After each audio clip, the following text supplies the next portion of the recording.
The air still smells like lilacs in April here, even now, after all these years. The breeze off Burrard Inlet carries that same sweetness that once made me believe the world was holding its breath just for me. I remember that spring, 1988, as the beginning of everything. The beginning of love, of trust, of my undoing. I was 24 then, young, stupid in the way only dreamers can be, and completely convinced that my life was about to unfold. Like the perfect novel. Romance, ambition, purpose, all tied together by the kind of love that only exists in books.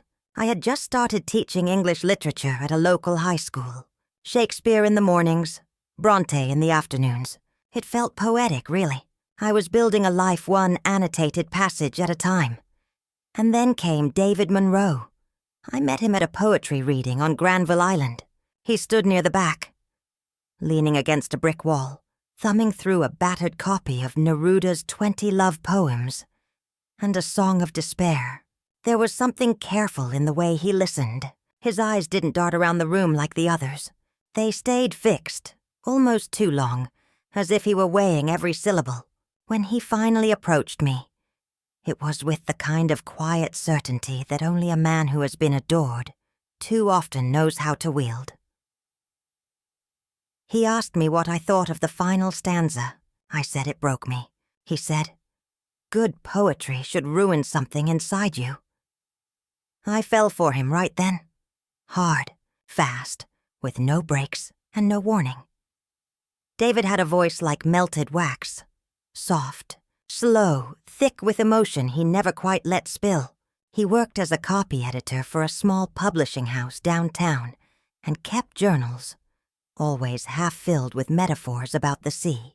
He was magnetic, and I was drawn to him like a moth to something that wasn't fire. No, colder. Something you mistake for warmth, because you want it to be warm. Within weeks, we were inseparable. Our routines intertwined like ivy.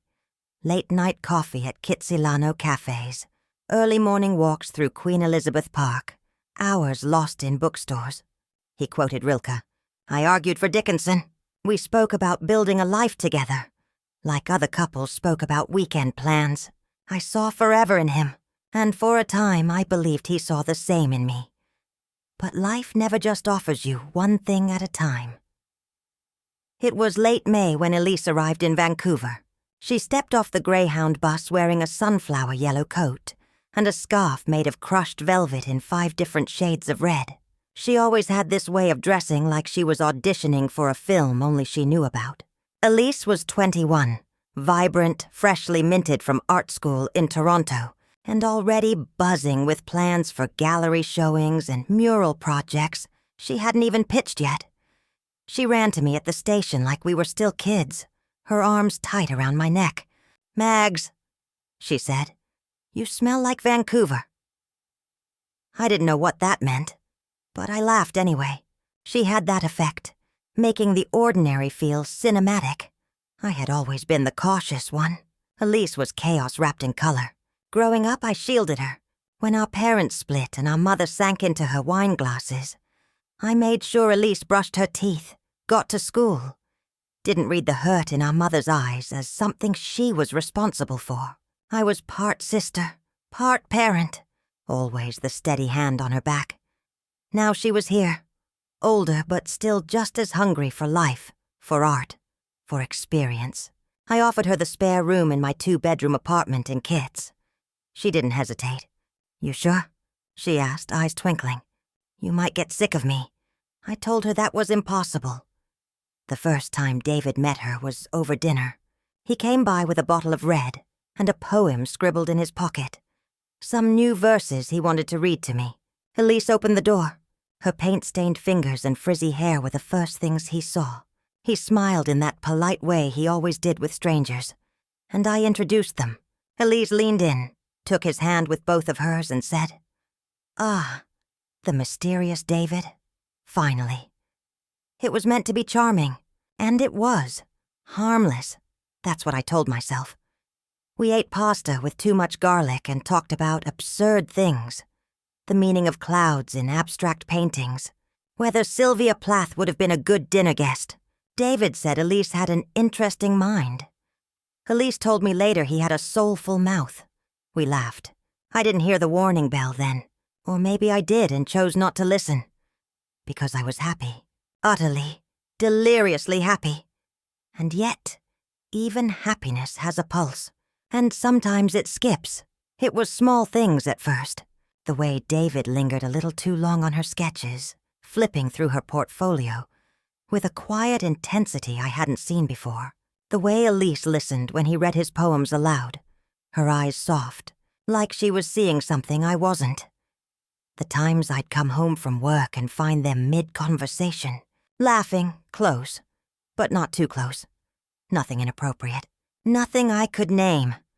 But still, something. There was one night I couldn't shake. I had fallen asleep early. Grading essays. Drained. At some point I woke up needing water. As I passed the hallway I heard whispers. Low, rhythmic. I couldn't make out the words. Just the sound of two voices weaving in and out of each other. David. Elise. I stood there, frozen. Then I turned, went back to bed, and convinced myself it was nothing. But some part of me, buried deep beneath love and trust and foolish devotion, whispered, "You should have knocked." And that whisper never really left. The wind on the ferry was wild that evening, sharp and full of promise. We were heading to Bowen Island, one of those spontaneous little trips David liked to take when life felt too tangled. "Let's disappear for the night," he'd said, holding my hand with that boyish grin that always melted my resolve. I never questioned it. I never questioned him. The sky burned pink and orange behind us as we leaned against the railing, our fingers intertwined. I remember him being quieter than usual, almost nervous. He kept fiddling with his coat pocket. And then, just as the ferry slowed near the shore, he turned to me. "I can't imagine writing a single sentence of my life without you in it," he said, his voice low, the kind of line that would sound rehearsed from any other man. But not David. No. His words always felt lived in, like they belonged to the air before they belonged to him. Then he dropped to one knee. Gasps around us. A woman clapped. A child whispered, "Look, Mommy!" And I forgot how to breathe. He opened the box. Simple. Elegant. A thin gold band with a sapphire set, deep like a quiet ocean. I couldn't speak. I only nodded. Tears rushing down my cheeks, and then I laughed. I laughed the way only women who've dared to believe in fairy tales can laugh. Loud. Free. Certain. The applause erupted. Strangers cheering, snapping photos. One older man even bought us both champagne from the ferry bar. It was magic, or so I believed. We married that August, beneath a canopy of towering trees in Stanley Park. The pavilion was strung with white lights and wildflowers. The scent of cedar and roses hung in the air like a blessing. My father, who'd spent a lifetime drowning in his own regrets, held my arm tight as he walked me down the aisle. My mother dabbed at her eyes with the same handkerchief she'd once used to bandage our knees. And Elise stood beside me beaming. She wore sage green, her favorite, and held my bouquet while we exchanged vows. Her speech at the reception had everyone in tears. "Mags is the strongest woman I know," she said, her voice trembling. "She taught me how to see the world. Not just as it is, but as it could be." I kissed her cheek. I believed every word. She gave me a locket that day. A delicate silver oval with a tiny key dangling from the chain. Inside was a photo of us. Elise and me, aged 10 and 13, arms around each other at the lake house. I wore it over my heart all through the ceremony. I still do sometimes. God help me. Keys open hearts, Elise whispered as she clasped it around my neck. But some doors you can't ever lock again. I laughed then, not understanding the weight of those words. Not yet. The honeymoon was a blur. 2 weeks in Italy, wine-drenched nights in Sorrento, wandering Florence with our fingers brushing frescoed walls. David carried a small notebook everywhere, scribbling bits of poems while I sipped cappuccino and sketched strangers in cafes. We made love like it meant something eternal. I thought it did. But reality always returns, and with it the cracks. It started small. A week after we returned, David began staying late at the publishing house. "New manuscripts," he said. "Tight deadlines." He stopped bringing me coffee in bed, stopped asking about my students, stopped reading me poetry at night. At first, I chalked it up to the demands of work. After all, he was an artist. Artists get moody, withdrawn. I told myself he was just thinking, that he needed space. God, the lies we tell ourselves when love starts to slip. One evening, he missed dinner entirely. No call, just silence. I waited at the table for 2 hours, candles burning down to nubs, lasagna gone cold. When he finally walked in near midnight, he looked surprised to see me awake. "Didn't you get my message?" he asked. I shook my head. He shrugged. Must have forgotten to hit send. No apology, no kiss. Just a sigh and a shower, and the scent of something unfamiliar clinging to his coat. I buried my nose in it after he fell asleep. It wasn't perfume, not exactly. Just warmth, something human that wasn't me. I didn't ask. I didn't want to know. That's when I started watching the shadows. If my story touched your heart, let me know in the comments. I'd love to hear your thoughts before I go on. His laughter changed, became quieter, less genuine, his touch more fleeting. Conversations turned into checklists. I once asked him if he still wrote poems for me. He said, "I haven't written anything in weeks." But I found scraps in the trash, ink still fresh, verses scribbled with a desperation I hadn't seen before. The lines were full of longing and guilt. None of them mentioned me. I found myself reaching for the locket more often, pressing it to my chest like a talisman. Inside was a memory, frozen, untouchable. But outside, the air was growing colder. Then one night, I opened his desk drawer, looking for stamps. I wasn't snooping, not then, not truly. But there, tucked beneath a folder of manuscript edits, was a small sketch of a woman's face. Loose lines, wild curls, eyes too large to be mine. Elise. I told myself he must have been playing around, doodling from memory. She was always sketching him, after all. Maybe it was reciprocal. Maybe. But my hands trembled as I put the paper back. I didn't say a word. Not yet. Because sometimes, when you've promised yourself forever, you'd rather bleed slowly than admit the wound. And I had vowed, with every breath, with every ring of that church bell echoing through Stanley Park, I had vowed. But love, I was beginning to realize, doesn't always honor vows. Sometimes it writes its own ending. It started as pride. Pure sisterly pride. When Elise opened her studio downtown, this little sun-drenched loft above an old bakery on East Pender, I was her biggest fan. We painted the walls ourselves, white as winter milk. She hung her canvases with trembling fingers, and I remember holding her hand as she stared at them, suddenly afraid. "What if no one comes?" she whispered. "They'll come," I said. "You're brilliant." And they did. Artists, collectors, dreamers, wanderers. The kind of people who drank red wine out of plastic cups and quoted Jean-Michel Basquiat like scripture. The opening night was electric.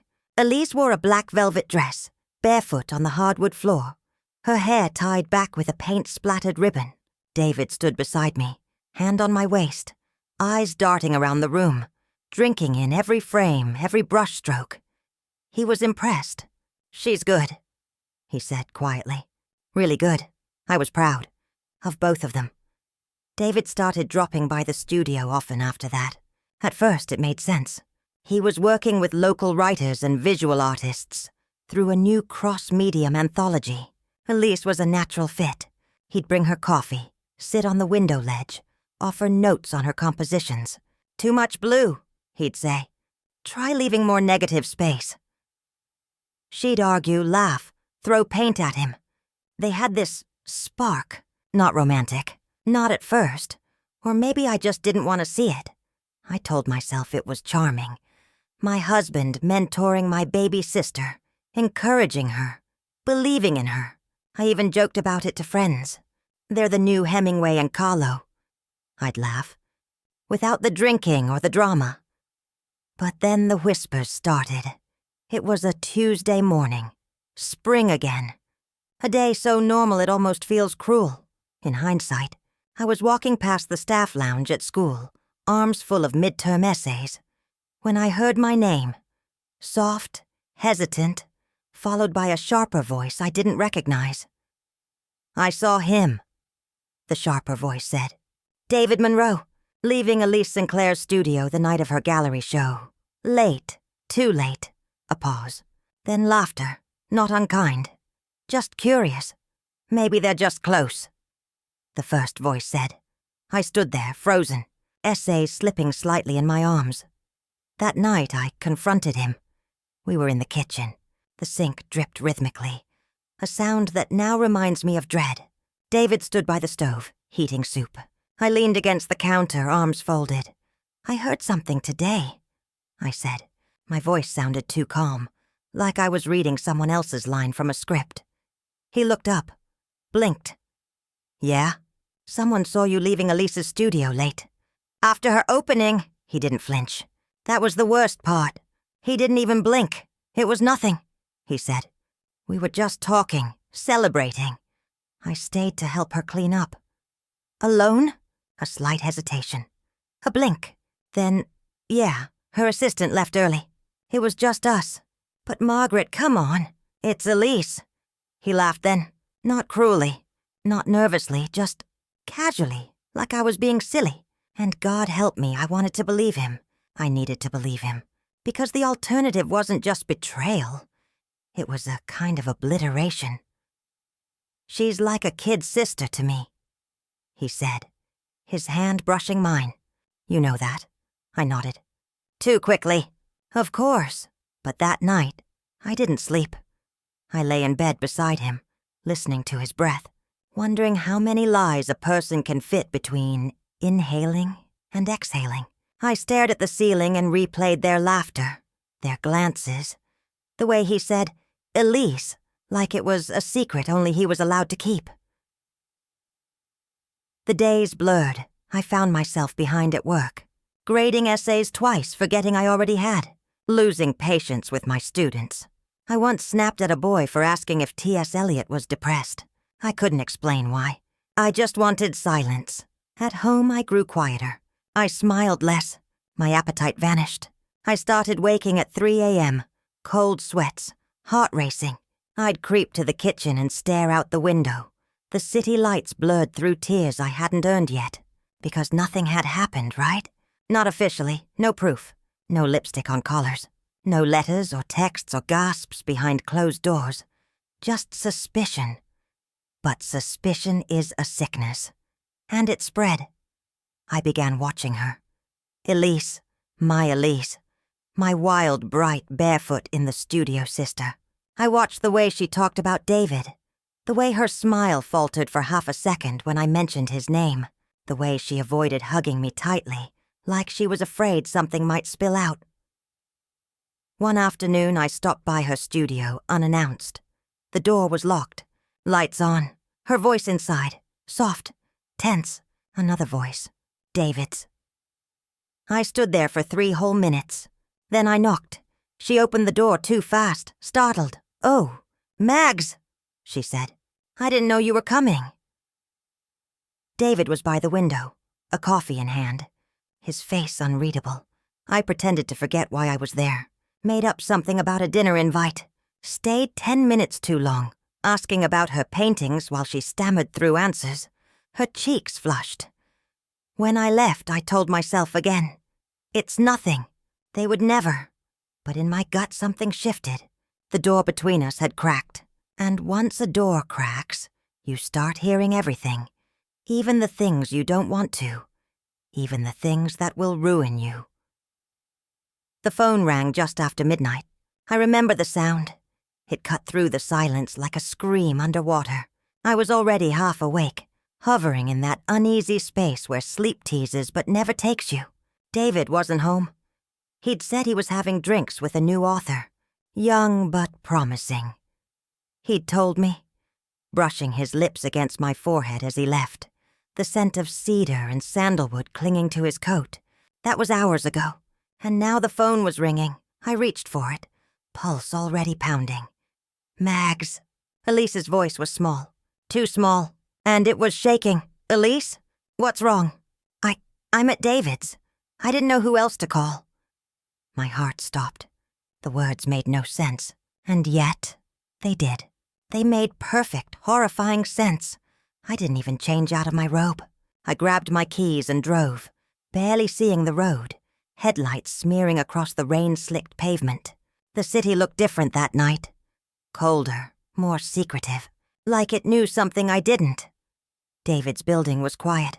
The elevator smelled like bleach. When I reached his floor, the door to his apartment was already ajar. I pushed it open.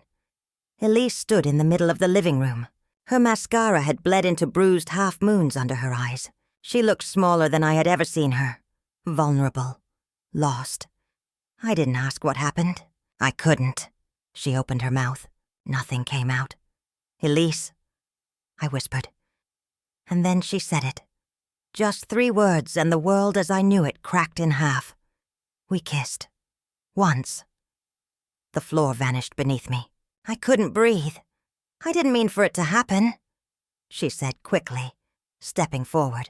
He was upset and we were talking and it was stupid. It was just a moment. And then he stopped it. He pulled away. He said it was wrong. I stared at her hands shaking, her lips trembling, her eyes pleading. I'm sorry, Mags, she whispered. I'm so sorry. Something inside me shattered. But I didn't scream. I didn't cry. I turned, walked out, got in the car, drove home like a ghost. David arrived an hour later. I was locked in our bedroom, sitting on the edge of the bed, still in my robe, the silver locket heavy around my neck. I heard his footsteps pause at the door. He knocked once, then twice. Margaret, he said, voice raw. Please, open the door. I didn't. Not that night. Not for hours. When I finally let him in, he looked like hell. Red-eyed, unshaven, guilt clinging to him like smoke. She told you, he said. Not a question. I nodded. I'm sorry, he said. It meant nothing. I hated that phrase. Meant nothing. As if meaning is the only thing that makes betrayal real. I stopped it. He continued. It was one moment. I was stupid. I don't even know why. She was upset and I was angry. And we were talking about you. And then it happened. I swear that was all. I didn't speak. Not for a long time. I wanted to scream, to break something, to throw every book he ever gave me into the fire and watch his words burn. But instead I just stared at him, and I saw something I hadn't seen in a long time. Fear. Not of being caught, but of losing me. Ah, the past. It has a way of whispering back to us. If you'd like to hear its voice again, hit that subscribe button. That was when he fell to his knees. I had never seen David cry, not even when his mother died. But now, here he was, sobbing into my lap, repeating my name like a prayer. And somehow, I reached for him. Counseling came next. He agreed without hesitation. Weekly sessions with a therapist who asked questions that felt like knives. What do you fear most about this marriage? What would forgiveness look like to you? When did the silence begin between you? Elise moved out. No dramatic farewell. Just a single box of belongings, and the key to my apartment left on the kitchen table. I didn't say goodbye. I didn't have the words. I told myself forgiveness was strength. That love meant choosing to rebuild, even when every brick is cracked. I told myself that people make mistakes. That a kiss, just one kiss, didn't have to mean the end of everything we'd built. I clung to that narrative like a raft in a storm. I wore the locket every day, the key tapping gently against my skin, reminding me, some doors can't be locked again. But maybe they don't have to be. David tried. I'll give him that. He came home early. He listened. He stopped visiting the studio. He wrote me poems again, tentative at first, then more certain. One night he read me a verse that ended with, "Forgiveness is a language we're both still learning." I cried, not because it was beautiful, but because I wanted so badly for it to be true. I started painting again, small watercolors on the back porch. It helped, a little. I tried to love him again, to trust him, to trust her. But something had changed, a quiet fracture beneath the surface of things. And the worst part? I told myself it would heal. That's the thing about betrayal. It doesn't always kill you, sometimes it just lingers. Like a ghost in your own home, whispering questions you're too afraid to ask. And I wasn't ready, not yet, to hear the answers. 2 years can be enough time for anything to fade. Bruises, rumors, even betrayal. At least that's what people say. That's what I said every morning I looked in the mirror and told myself we were healed. A new chapter, a fresh start. And for a while it felt true. Jacob came into the world on a rainy Tuesday in September. He had David's eyes. Blue, not quite gray. The kind that always seemed to be thinking. He cried with force, with urgency. Like he was already demanding more of life than we were ready to give him. I held him and thought, this is it. This is the seal, the proof that love wins. David was different after Jacob arrived. Softer. He'd sit in the nursery for hours, whispering poems to our son's sleeping face. He stopped going out late. He stopped locking his phone. He even canceled a work trip to Montreal just to be home for Jacob's first cold. For the first time in years, I started to believe we were back on solid ground.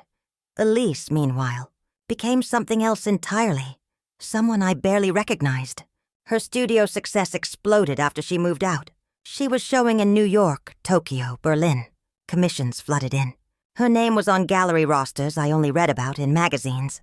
She sent postcards from foreign cities, short, cryptic, artistic, always signed E. I'd frame them, pin them beside Jacob's drawings on the fridge. David never commented on them, never touched them, never asked where she was. In time, the silence between us regarding Elise became an unspoken agreement. We buried her, her mistake, his betrayal, in the past.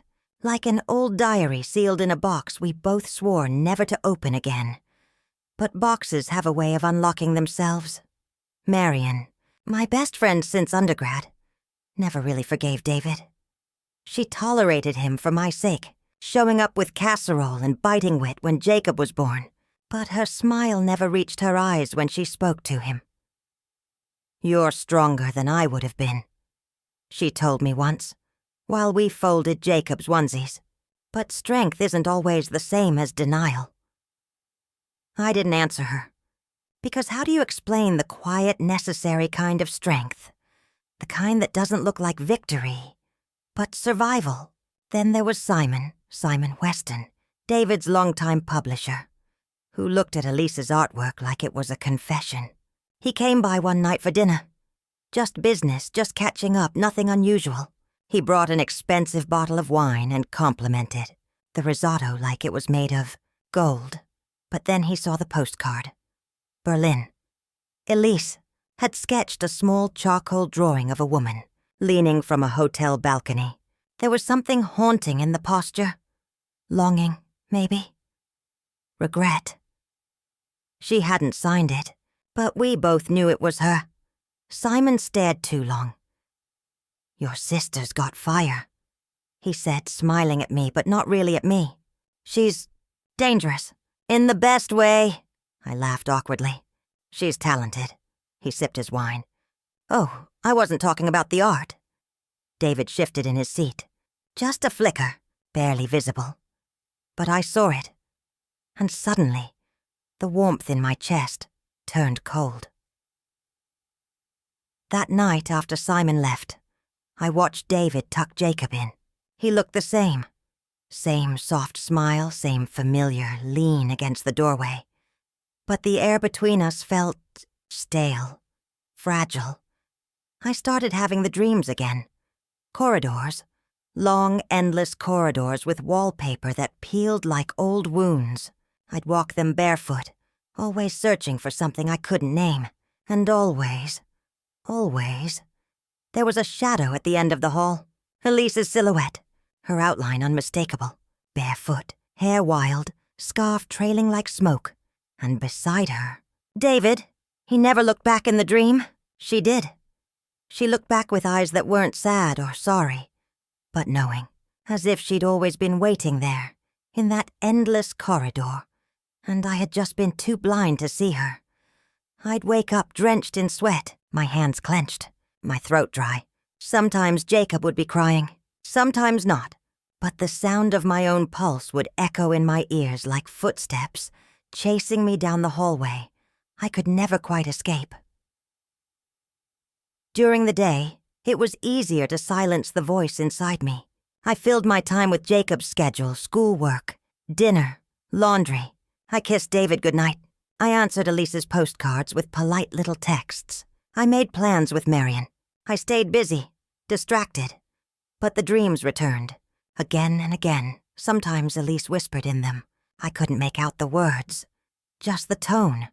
Urgent, almost pleading. One night I followed her. I actually followed her silhouette down the hall. David disappeared. It was just me and her. I reached for her shoulder, turned her around, and saw my own face. That woke me up screaming. David sat up startled. "What is it?" "Just a dream," I said. "Nothing." But it wasn't nothing, because deep inside something had started to stir, a crack in the silence, a doubt, small but insistent. Had I really forgiven him? Had I ever truly stopped wondering? Or had I just buried it so deep I forgot it was still breathing? One evening I stood in front of the fridge, staring at the newest postcard. Elise in Paris, a charcoal sketch of a carousel at dusk. At the bottom, "Some things come back around." No signature this time. I stared at it for a long time. Then I opened the drawer, pulled out a magnet, and pinned it beside Jacob's finger-painted, sun smiling, hollow, because the past may fade, but it never leaves. It waits, patiently, like a shadow just out of frame, ready to step back into the light. The gallery was humming with that soft, pretentious energy you only find in rooms full of overpriced wine and curated emotion. Canvases lined the walls, washed in deep reds, ash-gray tones, sharp angles that begged interpretation. Elise stood near the center of it all, a glass of champagne dangling from her fingers like it was part of the performance. The air smelled of varnish, perfume, and subtle betrayal. David and I had arrived 15 minutes late. Jacob was with Marion for the evening, and I had spent the last hour convincing myself this was just a night out, just an art show, nothing more. But of course it was always more. Elise saw us enter, her face lit up with that theatrical brightness she wore at public events. Camera ready, hostess perfect. She moved like smoke through the room, a trail of admirers in her wake. When she reached us, she leaned in, kissed both my cheeks like a European. When she kissed David, it was lighter, a ghost of a kiss. But even that, it scraped at something raw inside me. Then came Simon. He swept in like a man too used to being important. His hand held a crystal tumbler he hadn't refilled once all night. But somehow, it never seemed to empty. "Ah," he said, sidling up to us with a smirk. The power couple of the Sinclair legacy. "Elise is the star tonight," I said, keeping my voice cool. Simon chuckled. "Yes, well, her new pieces are shifting. There's a darkness creeping in. Something more vulnerable, more intimate in style." He said intimate like it was a dare, like he knew something. I turned to Elise. She blushed. David shifted beside me, cleared his throat, and took a sip of wine. His eyes didn't meet mine. And just like that, my heart began to twist. Not with panic, not even with pain, but with something colder, recognition. This feeling wasn't new. It had just been dormant. I smiled through the rest of the evening, shook hands with donors, and pretended to care about brushstroke technique. Elise flitted about, charming everyone in her orbit. David trailed behind her now and then, nodding politely, hands in his pockets.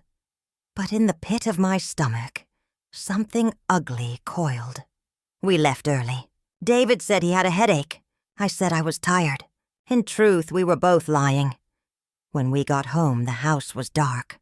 Marion had left Jacob asleep in his crib, and a note on the counter. All quiet. He's an angel. Love you. I stood in the hallway for a moment, unsure if I should cry or scream, but neither came. Only silence until I saw it. A single envelope. No markings. Just there. Slipped under the front door. I bent to pick it up, already knowing something wasn't right. The paper was thick, heavy. Inside, a black and white photo. No note, no signature. Just an image. Elise and David, in a dimly lit room. Her studio, maybe. No one else in the frame. Their faces close. Too close. His hand on hers. Not gripping. Not possessive. Just touching. Intimate. I couldn't breathe. My first thought wasn't even betrayal. It was, who took this? And why now? I looked at the clock. 11:43 p.m. I went upstairs. David was brushing his teeth. I held the envelope in my hand but said nothing. Not yet. Not tonight. Instead, I waited until morning. Until he was gone. Off to the office early, as always. I packed Jacob's diaper bag, dropped him at Marion's, and drove to Elise's studio. She wasn't expecting me. The door opened and she blinked, startled. Mags? What? I walked past her, into the space. It smelled of turpentine and eucalyptus. New canvases leaned against the walls. Darker, yes. Shadowy figures. Distorted limbs. Eyes that seemed to follow. I turned to her and handed her the photo. For a moment, she didn't say anything. Just stared. And then, "Oh, for God's sake," she breathed, placing her hand on her forehead. "Where did this come from?" "Does it matter?" She shook her head. "It's not what it looks like." Enlighten me. It was taken after my Tokyo exhibit. David stopped by after hours to drop off some press clippings from the publisher. We talked, caught up. You had canceled that night, remember? Jacob was sick. You couldn't make it. I did remember. And that somehow made it worse. I was showing him a new piece, she continued. He liked it. Said it felt sadder than usual. We were talking about that. The photographer must have snapped it through the window. Who? I don't know, she snapped. I didn't even know this photo existed. Do you think I'd pose for something like this? I looked at her for a long time. Elise, I said slowly, just tell me, has something started again? Is there something going on that I need to know? Her eyes welled up. No, Mags, I swear to you, nothing. That kiss, years ago, was a mistake. A terrible, stupid moment. But it's over. It's been over. I wanted to believe her. God, I wanted to. But there was something behind her eyes, something wounded or guilty or maybe just exhausted, that I didn't recognize. Or maybe I recognized it too well. I left without saying another word. Drove the long way home. Stopped by the ocean. Sat in the car and stared at the waves. The picture was still in my purse, tucked between Jacob's pacifier and a receipt from the grocery store. 2 lives. One innocent, one poisoned, pressed together. I didn't show it to David that night. I didn't bring it up at all. Because sometimes, the worst kind of betrayal isn't the one you confront. It's the one you let rot in silence. And the seed of suspicion. It doesn't just grow. It sprawls, like ivy. Quiet, persistent. Until one day it wraps around your entire life. Rain has a way of cleansing things. Or at least, that's the story poets like to tell themselves. The truth? Rain doesn't wash anything away. It just makes the rot shine. That evening, the sky split open around 7. Sheets of water hit the windows, and thunder cracked like bones being broken in the clouds. Jacob was at Marion's again. Sleepover, pizza, finger painting. The usual joy only a 3-year-old can summon. David had a reading downtown. A small indie bookstore near Main Street, full of narrow aisles and the smell of paper dreams. I'd promised to come later, to bring Jacob's latest scribbled poem for the crowd. David had laughed, said, "Maybe he'll upstage me." It was all supposed to be normal. At 7:30, I texted, On my way soon. How's the crowd? No reply. By 8 odd, I called. Straight to voicemail. At 8:10, I tried Elise. Also nothing. It could have been anything. Dead battery. Bad signal. Noise. But I felt it. That pressure in the chest. That quiet, clawing certainty. The kind you don't want to name out loud because if you do, it becomes real. So I didn't text again. I just grabbed my coat, keys, and umbrella and drove. The city blurred behind the rain. Taillights smudged like smeared lipstick on asphalt. Every intersection felt like a decision. Go home. Let it go. Trust him. But I didn't. I turned instead toward Elise's studio. She'd said she'd be working late, prepping for a last-minute show, her first mixed media series. I'd even promised to drop off extra brushes this weekend. But when I arrived, the windows were dark, the gate locked. I sat in the car for a long minute, rain drumming against the windshield like nervous fingers. Then I drove, slowly, almost automatically, toward the condo. David's condo. The one he kept from before we got married. The one he never sold. Even after we moved into the house, he said it was practical. Close to downtown, quiet, convenient when he worked late. It was also where he met Elise that first time she kissed him. I hadn't been back there in years. But as I pulled up, there it was. Elise's car, parked neatly, brazenly, as if it belonged there. My breath fogged the window as I stared. Light was on behind the curtains. And that was when I stopped feeling fear and started feeling fire. I didn't knock at first. I couldn't. I just stood in the hallway, soaked, heart-pounding, umbrella useless in my fist. I stared at that door and tried to hear what might be on the other side. Nothing. Not laughter. Not footsteps. Just silence. And then I knocked. Footsteps. A pause. Then the door cracked open, just enough for me to see David's face. He looked startled. Wet hair, no shoes, shirt unbuttoned at the collar. A glass of wine half full on the counter behind him. Margaret. I texted, I said. He glanced at his phone on the couch, face down. I didn't see. Where's Elise? His eyes flicked, just for a second. It was all I needed. She was supposed to meet me here, he said. I wanted to surprise her. Congratulate her on the new show. Dinner. Just dinner. The scent hit me then. Familiar. A perfume I hadn't worn in years. It clung to the hallway. To him, Elise's perfume. That stupid, citrusy, floral nonsense she wore to every exhibit. The one that always lingered too long in my guest room after she visited. The one that made David sneeze. Except, apparently, not anymore. I stepped forward. He didn't move. You expect me to believe you were going to surprise her? With dinner? I said quietly. Yes, he said. His voice didn't shake. That made it worse. She's not here, he added quickly. She left a while ago. I thought you knew. You just happened to run into her tonight? No, he said. We talked earlier.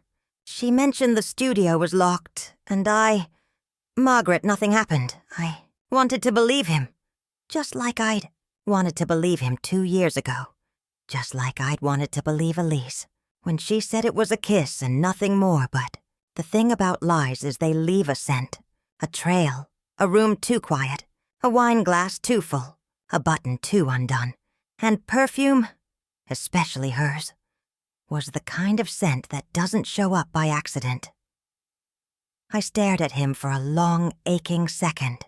Then I said, if nothing happened, why do I feel like everything is breaking? He didn't answer. He didn't have to. I turned and walked down the hall. The elevator button was smeared with moisture from my hand. I pressed it once and didn't look back. As the doors closed, I saw the reflection of the hallway in the mirror lining the interior. The door was still open.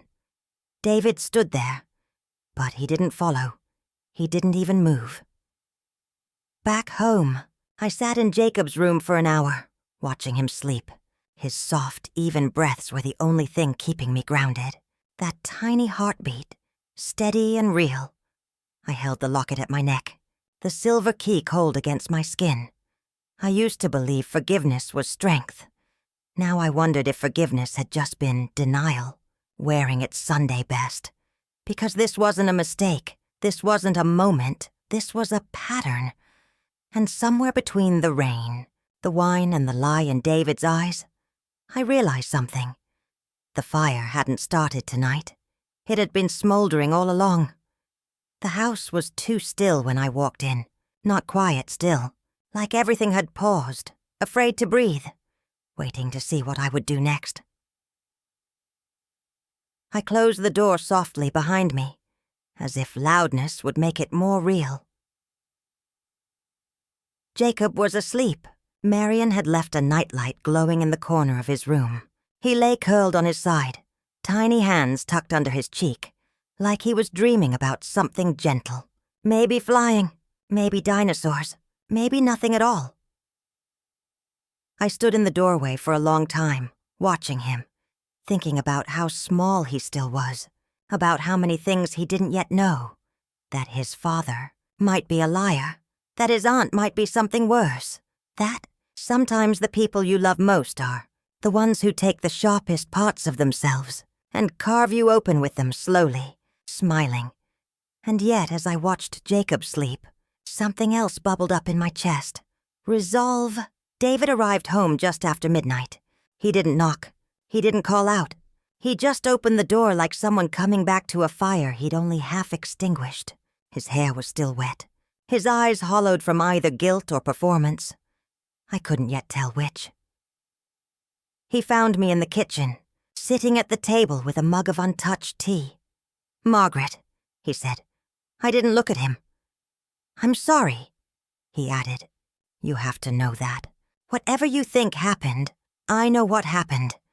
I interrupted, voice low, flat. He opened his mouth, then closed it. A full beat of silence. "I didn't sleep with her," he said. "Not tonight. Not ever again. Not since. Not since the kiss. Every story I tell is a piece of my heart. If you'd like to keep listening, just tap that subscribe button." Dear. I flinched. That word still felt like a razor. "I believe you," I said quietly. And I did. That didn't make it better. That didn't make it nothing. "But," I added, "you invited her. You lit the candles. You opened the wine. You let her in. She left," he said. "When I realized I couldn't. I didn't want that. I love you, Margaret." I stared at the steam curling from the mug. "You let her in," I repeated. He stepped closer. "Please, let's fix this. I know we can. For Jacob. For us."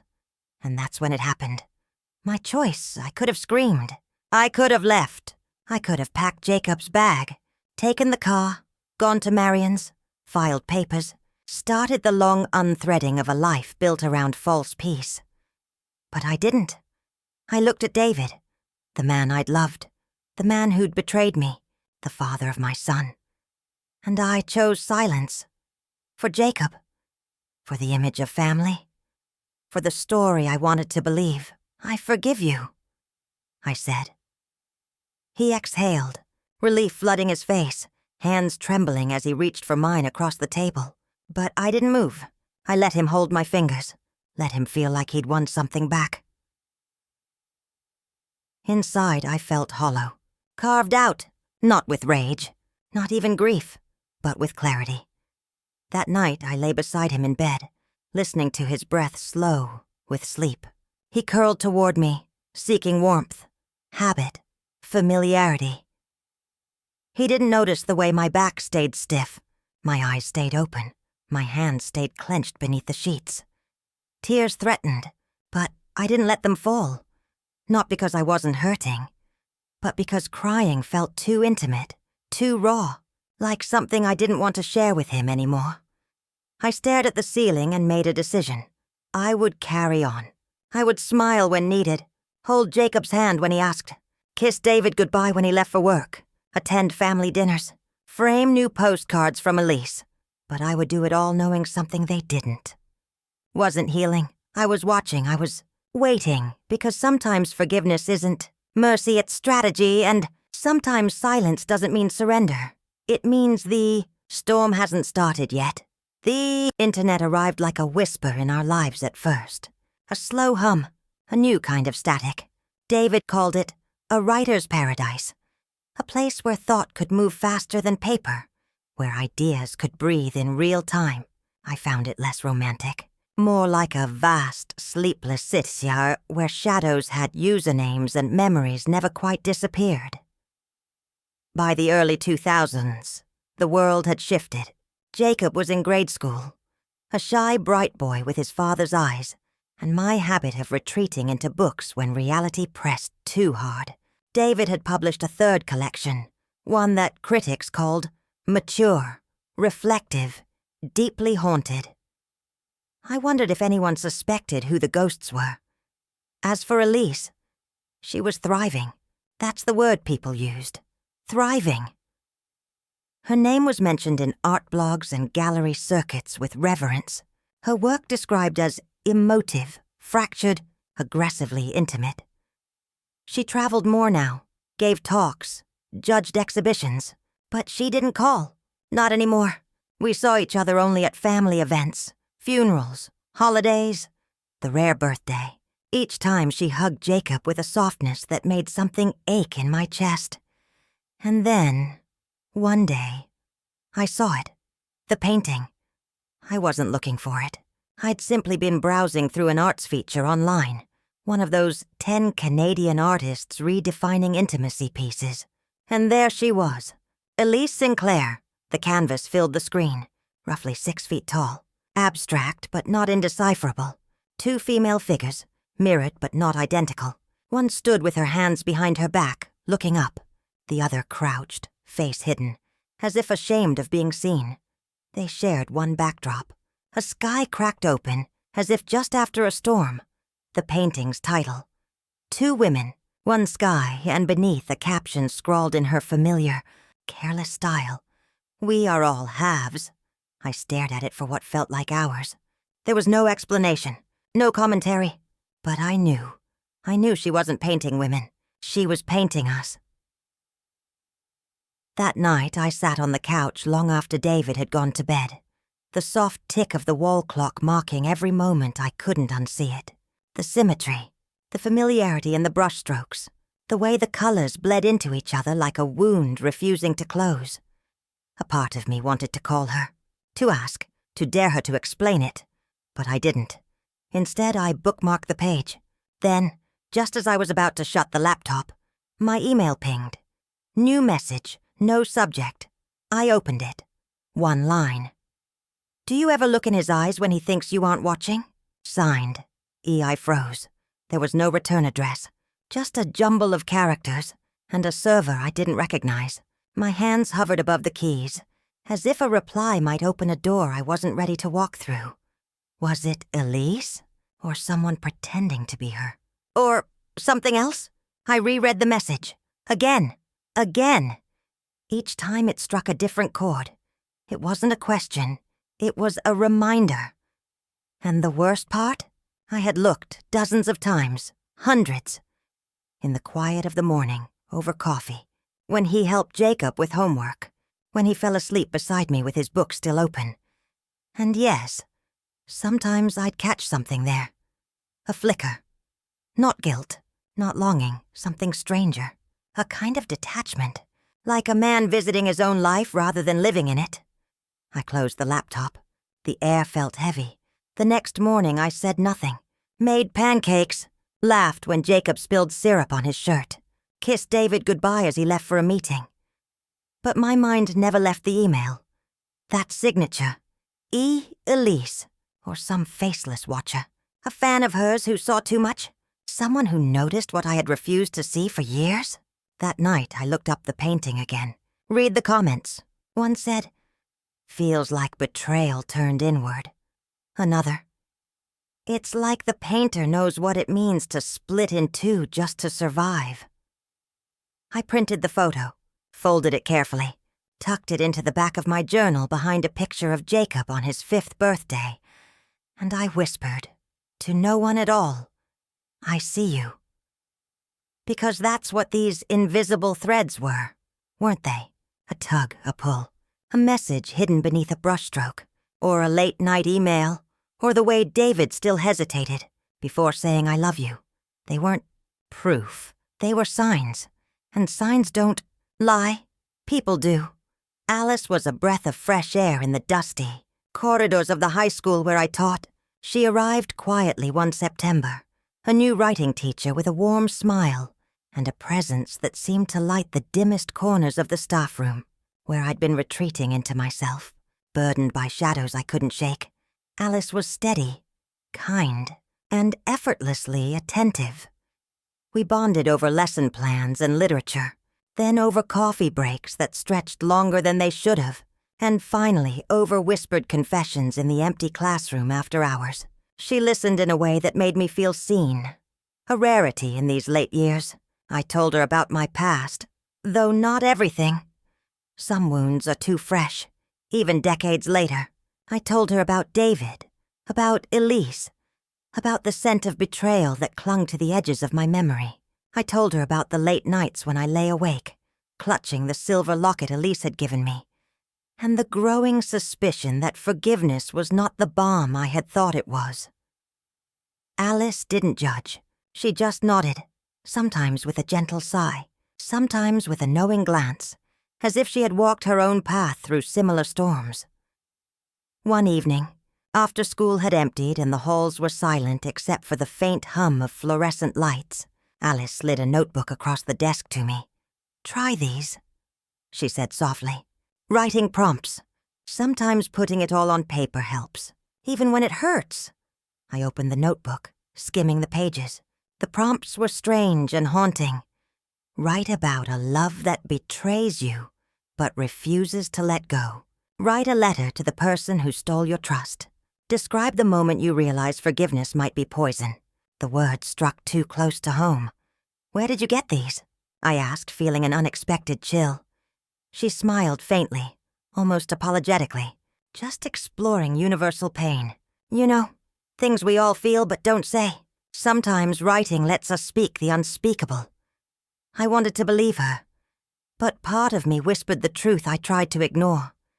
These words carried Elise's voice, the same rawness, the same fractured beauty. I wondered if Alice knew something I didn't, or if she was unknowingly channeling the spirit of my sister's pain.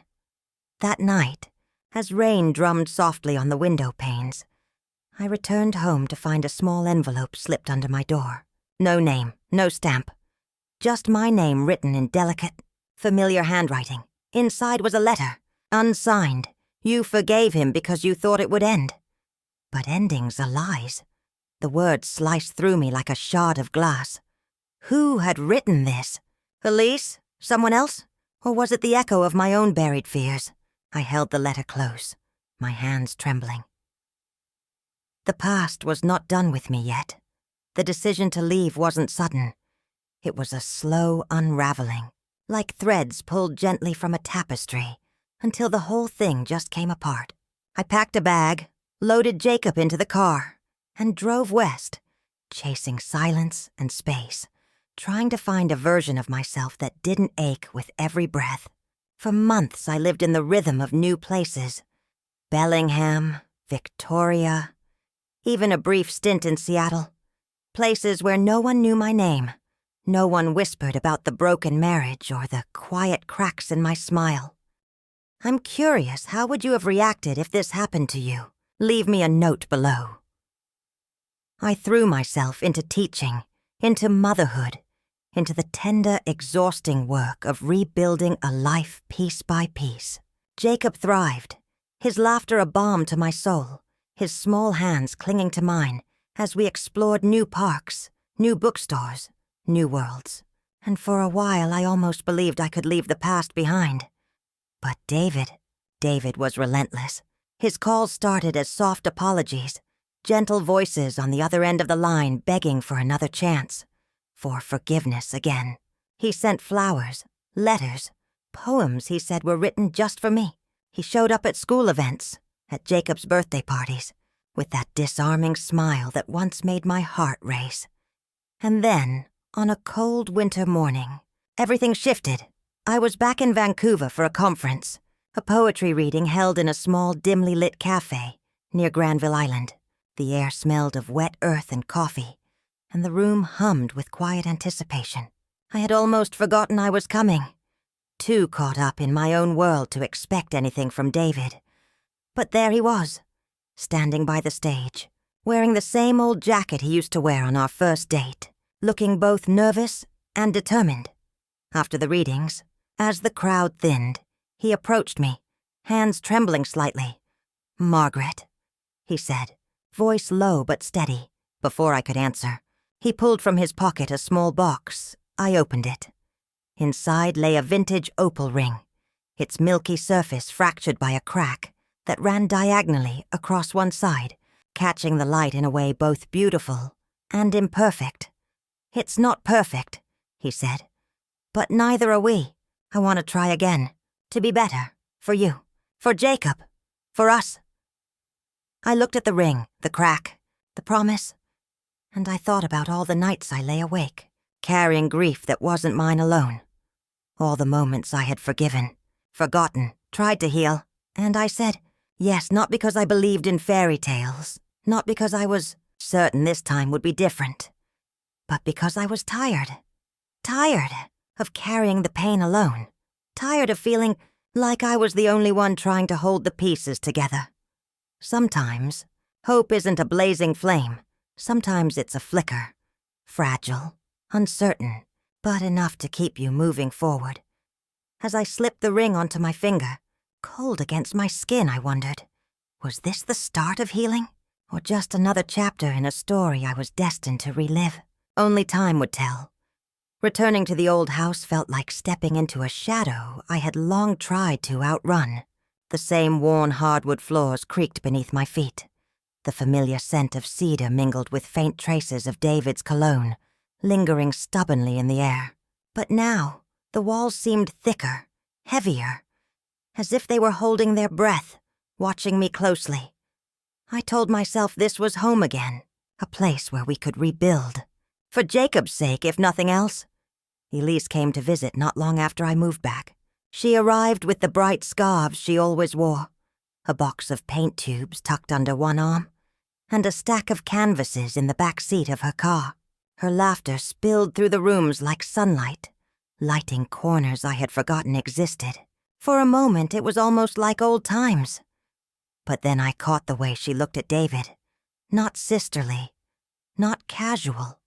Something quieter, something sharp. She smiled, yes, but her eyes held a secret I wasn't invited to share.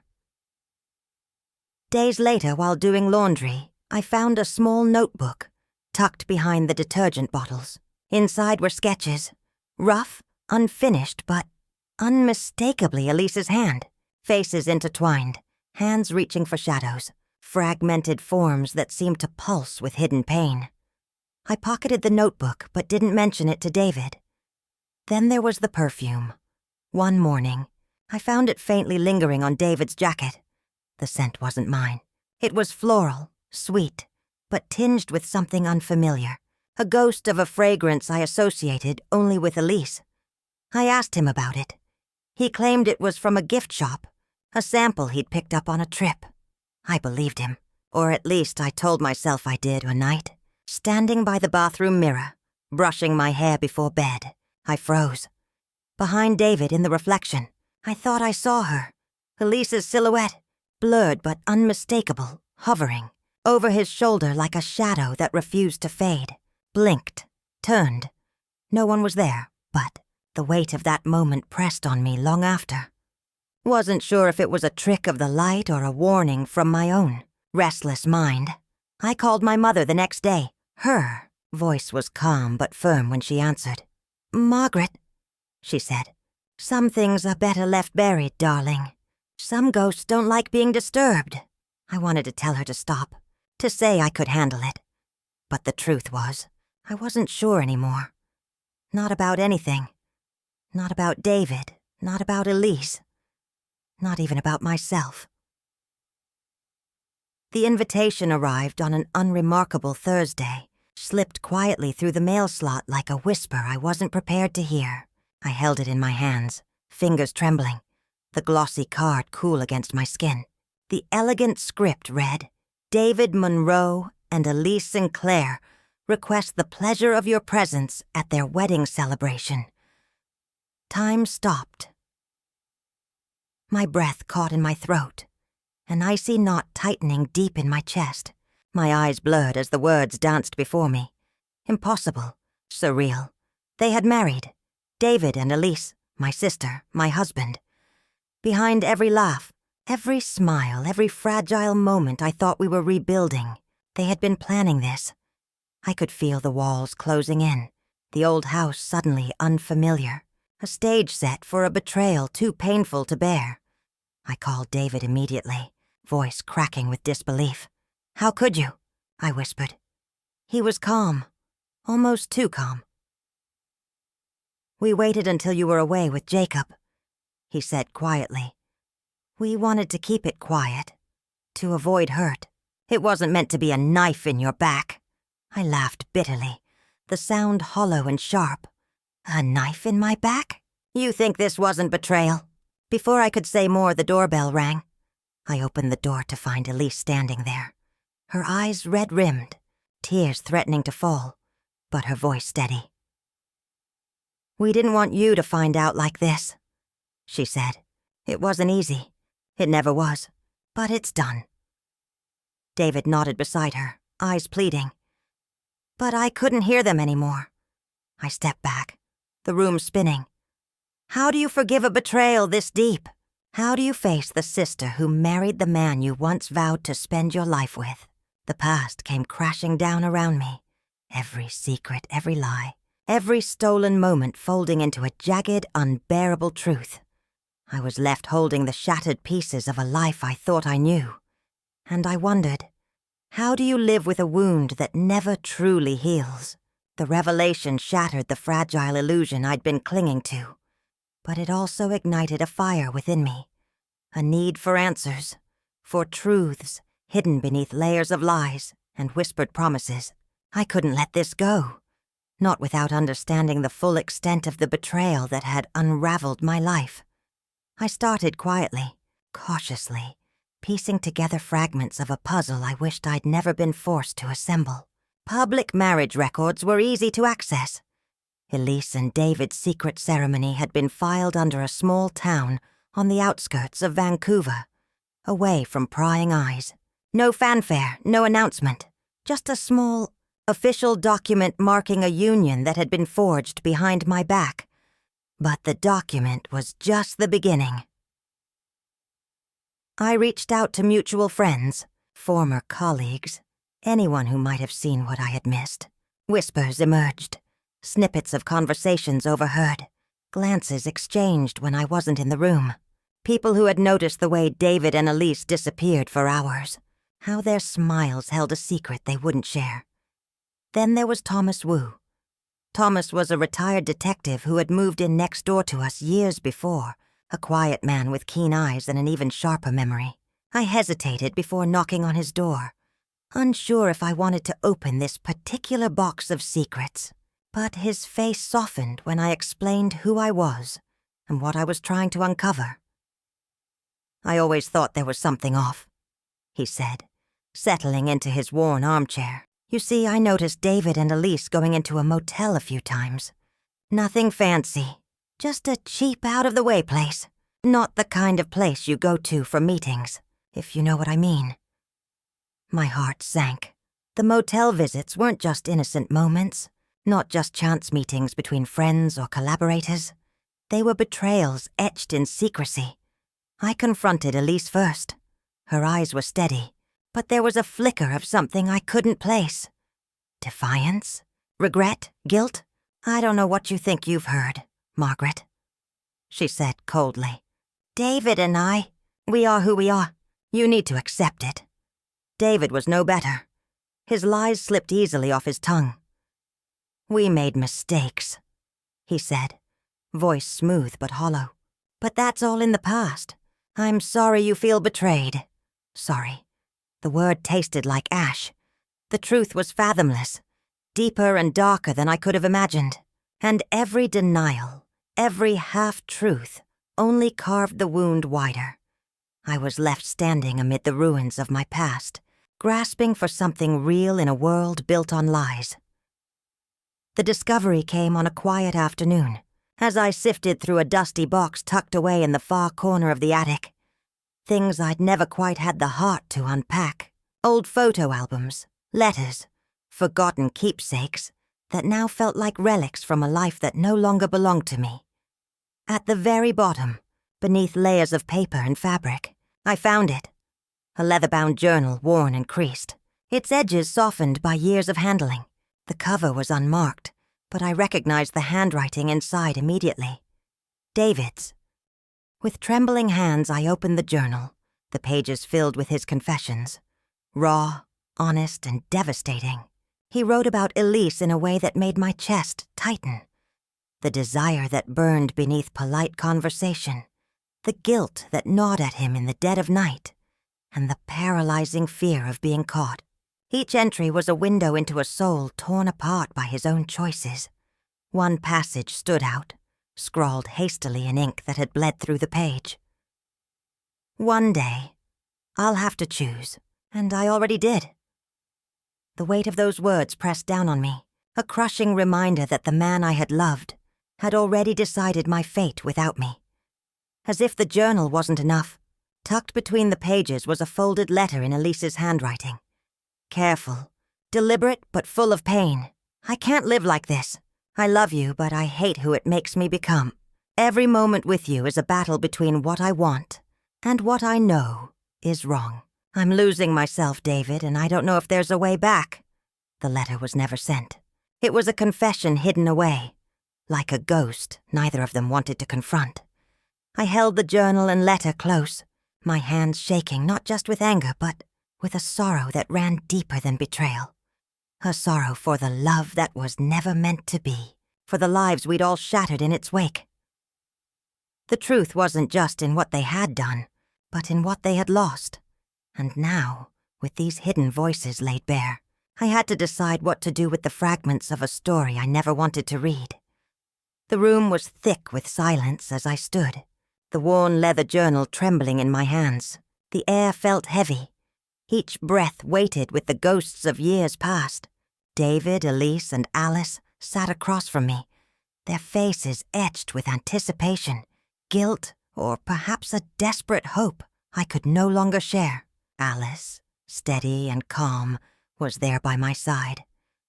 Not as a friend alone, but as a witness to a reckoning long overdue.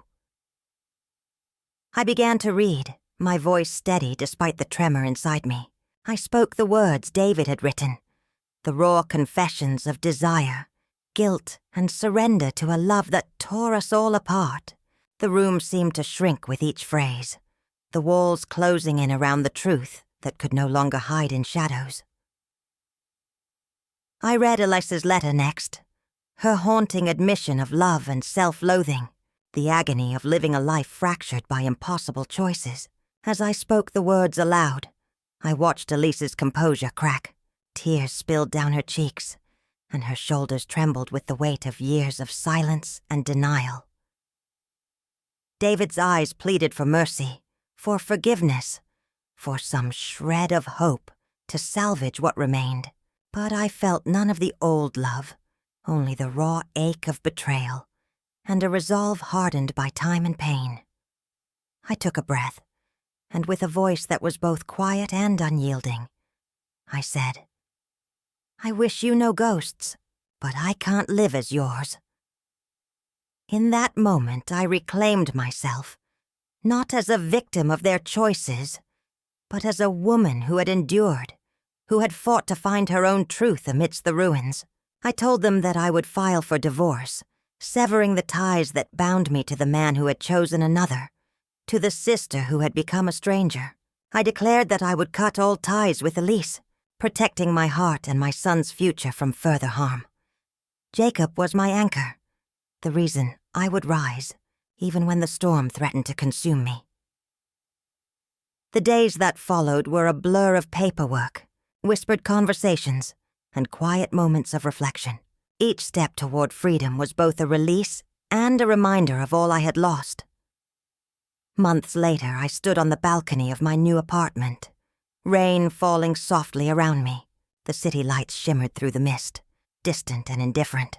On the dresser lay the cracked opal ring, once a symbol of hope, now a relic of a past I was ready to let go. I touched the cool stone gently, not to wear it, but to release it, to release the weight of a love that had fractured beyond repair. Looking into the camera, my voice steady, I said, I forgave him more than once. I loved my sister more than I deserved. But some betrayals, the worst ones, are the ones you forgive in the name of love. And now, I choose me. And with that choice, I stepped into a new chapter, not defined by betrayal, but by resilience.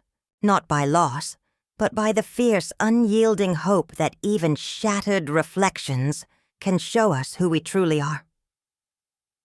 Memories fade, but listeners like you keep them alive. Subscribe and we'll keep remembering together.